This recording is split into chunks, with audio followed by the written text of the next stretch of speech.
Hello everybody, my name is Josh and today I will be discussing one of the major elements of managerial accounting known as inventory management. For those of you who don't know what inventory management is, based on the definition I got on Investopedia, it is the overseeing and controlling of the ordering, storage, and use of components that a company will use in the production of the items it will sell, as well as the overseeing and controlling of quantities of finished products for sale. Inventory management is extremely important in companies because if the inventory is too high, a company will be receiving extra costs for extra shipping, extra carrying of products, extra ordering costs, etc. But if the inventory is too low, that is arguably worse because they'll suffer from out of stock. Out of stock is what it sounds like, being out of stock of a product. And this leads to customer unsatisfaction, and the customer doesn't get what they want, they'll just go to a competitor. So you're losing business and losing sales, so that's not good either. When managers use inventory management effectively, they can help the production of products run smoothly, minimize their investment, help balance carrying costs and ordering costs, avoid stock out, etc. So to learn a little more about inventory management, I asked my cousin Ryan Baraclow. He is the senior financial analyst of Johnson & Johnson and works closely with inventory management within the company. So I thought he'd be the perfect person to ask for inside info, and I was able to learn a lot from him. So I asked him 7 questions. I'll just go through them in order. Question 1. What are the greatest benefits of inventory management? I kind of touched on this already, but the main answers he gave were inventory management balances inventory, prevents shortages, and increases cash flows. And question number 2, what are the main ways your company analyzes and controls inventory? In Johnson & Johnson's case, inventory is analyzed on a monthly schedule. Every second week of a month, the demand forecast is looked at, and then the supply of each product is looked at the following week. And then the week after that, the required inventory is measured based off of the brand of the product. This is just one example. Every company is different, and no way is necessarily wrong. It all depends on how much of each product is in demand, how many products you have, your competitors, size of company. There's many different factors. Question number 3. What is the difference between a just-in-case and just-in-time inventory management? It's about what they sound like. Just-in-case inventory management involves holding onto a large supply of products to reduce the risk of running out of stock. But just-in-time inventory management is where there is just enough in stock to meet customer demand. As you can imagine, there are benefits and disadvantages to each one. For example, in a just-in-case inventory management, since you're handling more inventory at once, there'll be increased costs. But in just-in-time, there'll be less costs. But then if the demand isn't what you predicted, it's slightly higher, you can risk being out of stock, and that's never good. Question number 4. Does your company hold more than the optimal amount of inventory? If so, when and why? In Johnson & Johnson's case, it holds a larger inventory in the winter due to the rise in the demand during the holidays. This can be true with a lot of different companies that sell holiday-themed products, and this can go with any season as well. Like, for example, a Halloween shop would sell more products in October, or like a swimsuit, a store that sold swimsuits would have higher supply, higher inventory like towards the summer. So, and there are other reasons too to hold a larger inventory, such as a product being relatively new and you can't really measure the demand, so rather than risk being out of stock, you would hold slightly more inventory than you would consider optimal. Question number 5. How accurate has your company been in predicting future demand? In your opinion, is there any way to improve this accuracy?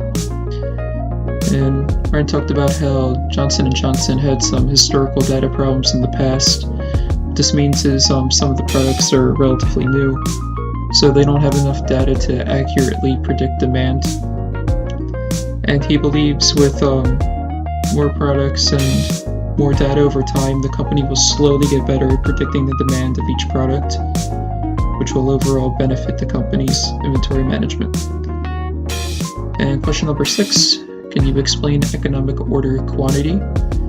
And he described it as a model that determines the ideal amount of inventory a company should purchase. This model helps minimize both order and carrying costs. So it seems very helpful in the process of inventory management. I was still a little fuzzy on what this concept actually meant after the interview, so I went and researched it a little more. Here's the equation. It is economic order quantity is equal to the square root of 2 times the annual usage in units times the order cost over the annual carrying cost per unit. And if you look at the graph, it looks like for each the marginal ordering cost slowly goes down as the marginal holding cost goes up. So the economic order quantity looks like it's at the point where the two meet. So that makes sense. And I can see what Ryan was talking about before, how you need historical data to accurately measure demand, because economic order quantity seems like a big factor in this, and 2 out of 3 of the factors involve annual data. So unless you have a few good years behind the product, it would be difficult to accurately measure demand. And my last question was, what is another key term that should be known when discussing inventory management? And Ryan gave the term holding cost, which is basically the additional cost of holding certain types of products. Like, it's different for each product. And he gave the example of expiration dates.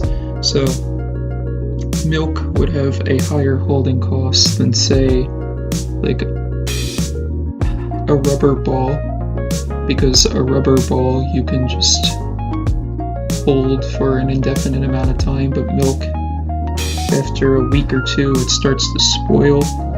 So not only did you put the milk in your inventory, but now you're unable to sell it, so that's an additional cost, and they call that a holding cost. After interviewing with Ryan, I thought I needed just a little more research before jumping into any real-life case revolving inventory management, so I decided to look up IKEA, because IKEA has a great inventory management strategy. For those of you who don't know who IKEA is, it is the world's largest home furnishing retailer, and even though it manages over 9,500 products, it's still able to sell them at affordable prices. The reason why IKEA is so successful when it comes to inventory management is that it's developed specific strategies that really help its individual company. I'm not going to go into every single detail behind its inventory management strategy, because some factors only relate to the furniture industry, or the industries very close to it, but instead I'm going to go over factors that can relate to a wide range of companies so they can learn from IKEA's strategy. So first off, I have strong relationships with suppliers.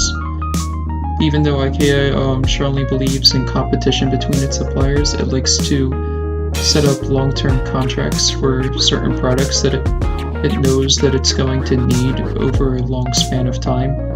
And doing this sets up a bond with the supplier and makes it so the cost for ordering products is significantly lower than it would have been by making like a 1-year contract versus a 10-year contract. And overall the savings really pile up. And next I have do-it-yourself packaging. IKEA packages its own furniture in order to reduce the costs of shipping and packaging and stuff like that. And may not seem like much, but like I said, for the last one, the cost would really pile up if they didn't do this. And another term that I didn't really think much about before this, but it really makes sense: cost per touch. So IKEA believes in cost per touch, which is every time a product is handled, there is a handling cost associated to it. So, say for example, a product is manufactured, then taken to a warehouse, then taken to the store, then taken from the store's inventory to the shelf, then the shelf to the customer, and then back home. Every time someone even touched the product, there's an additional cost. So what IKEA tries to do is think of ways to make it so each item is touched the least amount of times possible for the lowest cost. And one example I saw of how they did this was, instead of making customers come to their store and getting the furniture they want once they order it, IKEA instead either brings the furniture straight to their car or ships it home for them in order to make it more cost effective, which is a very interesting strategy. Now that I've talked a little bit about inventory management and how it works, I'd like to discuss a real world problem that's going on today. So the article I got this from was from early March 2016, and it said in late 2015 and early 2016, Target was suffering from out-of-stock problems, and Target believed this was because it sold a wide variety of products, so wide that they weren't able to store all the different types of products at once. Like, for example, if they sold a chair, they would sell 3 different colored chairs. If they sold shirts, they would sell shirts in 5 different sizes, stuff like that. So their solution is to reduce the variety of their products, sizes, flavors, brands, etc., make their operating costs less complex, and make it so they have more room on their shelves to hold the products that people really want. And speaking of holding items on the shelves, a side part of their plan is also to change the packaging of products in order to put more items on the shelves. The example they gave was that when they package peanut butter, they usually package it in boxes of 24. They want to instead change it to 18, so an entire box can fit on a single shelf, which will reduce handling costs from taking the peanut butter out of the box and onto the shelf, and instead just keep it in the box. So they've been doing this for a few months now, since the beginning of 2016, and their goal is to have a 2.5% growth in 2016, followed by a 3% growth every year afterwards. And to give you something to compare to, Target's growth for 2015 was 2.1%, which is okay, but not quite their goal. And during the holiday season, out of stocks were down 40%. So far it looks like Target made the right decision. And my initial thoughts on this were changing the case size is a good idea, prevents handling costs, mentioned that already. And the reducing variety, well, it sounds like it works. Target needs to be careful about exactly which products it takes off the shelves. It should look at the demand of each product throughout the past few years and see which ones are the least profitable and take those off. I bet Target is doing it this way, but they should be very careful when taking products off their shelves, just in case they take off one that customers actually really wanted, because that would cause more harm than good. But before making a final verdict, I decided to go to another company that suffered from out of stock in the past, and that was actually Walmart. In 2015, Walmart was suffering from out of stock as well, and decided to take a similar route by removing 15% of its products from its shelves. which actually turned out to be a huge success. Now Walmart's inventory management is doing outstanding, and a few of the other things Walmart's been doing to improve its inventory management is use just-in-time inventory, which is a little risky, but it's increasing its cash flows, and it's also doing cross-docking. For those of you who don't know what cross-docking is, it is basically the suppliers get their products on the truck, they go to the warehouse, but instead of dropping off the items on the warehouse, Walmart's trucks go directly to the warehouse, so the items go directly from one truck to the next instead of being handled twice. So that reduces costs by a lot. And what's considered to be the key of Walmart's success in terms of inventory management is the vendor-managed inventory model, which is basically a way for suppliers to keep track of Walmart's inventory and the rates of each product being sold, which means that the suppliers can decide when to bring their inventory over so they can choose the most effective times possible. And Walmart, on the other hand, has full control over the flow of products from warehouses to stores. So having this much control over your inventory and being able to see exactly how much of each product is being sold really puts Walmart at an advantage over most companies. I can't really say whether the vendor-managed inventory model would work in terms of Target, since it's a slightly smaller company than Walmart, and the model seems to work best for large companies. But I do think that the rest of Walmart's strategy is pretty good for Target, and Target should try to mimic that slowly. So, what I eventually came to deciding what Target should do: 1, continue optimizing the size of packaging. Like I said before, that's a really good idea. 2, research the sales of each product during the last 5 to 10 years to see which products are not profitable enough to keep. You don't want to take off a product that's already profitable. And 3, pay attention to the sales over the next year or so to see if customers are satisfied with the changes. If products are really demanding a product that was taken off the shelf, maybe consider putting it back. Or if the same sense, look at the products you have left and see is their demand going up, is their demand going down, to see if you took off the right products.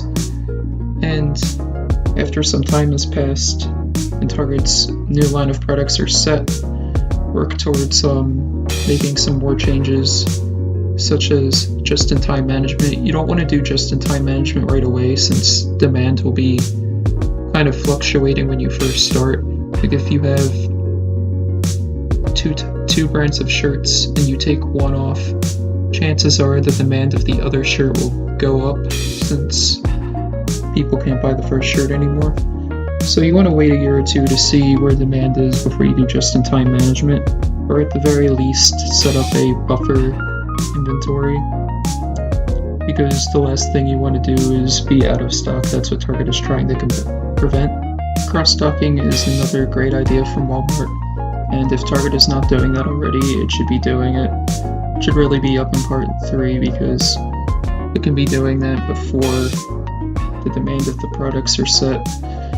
And once Target is absolutely sure what products it wants to sell, it can set up long-term product contracts with suppliers. Take a page out of Ikea's book. This will be easier to do since Target will have less products to make a contract with. But at the same time, it has to be really careful about making these contracts. At least not right away. I'd say wait a few years before trying to do this, because while it'll decrease costs, it'll basically mean that your product line is set, so Target needs to be absolutely sure what products it's selling before going into these types of contracts. But overall, it's still a good idea. In starting my research on inventory management, I thought it would be a fairly simple job. I knew it was important to have the optimal amount of inventory, but I didn't really consider just being a little bit over would cause a large amount of costs. And I didn't take into account like all the different types of inventory management, like just in time, just in case, expired products versus products that don't expire, company size affecting how much inventory you can store. Like, there are a lot of factors to take into account that I wasn't really thinking about before going into this topic. And it was interesting learning about inventory management, seeing all the different factors behind it. It's definitely a lot more complicated than I thought it would be, but at the same time, it's really important. Companies really need to keep track of their inventory at all times to please their customers and at the same time prevent unnecessary costs. After looking beyond the surface of inventory management, it seems pretty difficult to find exactly how to optimize efficiency when getting inventory, seeing exactly why you're either out of stock or having these extra shipping and handling costs. But once a company really digs down, looks through the economic models, and sees what is wrong with their inventory, they can really be a leg up above the rest. Like in Target and Walmart's case, they found out what was wrong with their company. They were able to realize that they were selling too many different types of one product, which wasn't profitable for them. And just over the span of a year, they have significantly reduced their out of stock and are on term to meeting their profitability goals. So if other companies learn to maximize their inventory management, they'll be well on their way to success. Thank you for watching this video, and I hope you learned a lot about inventory management today. And have a nice day.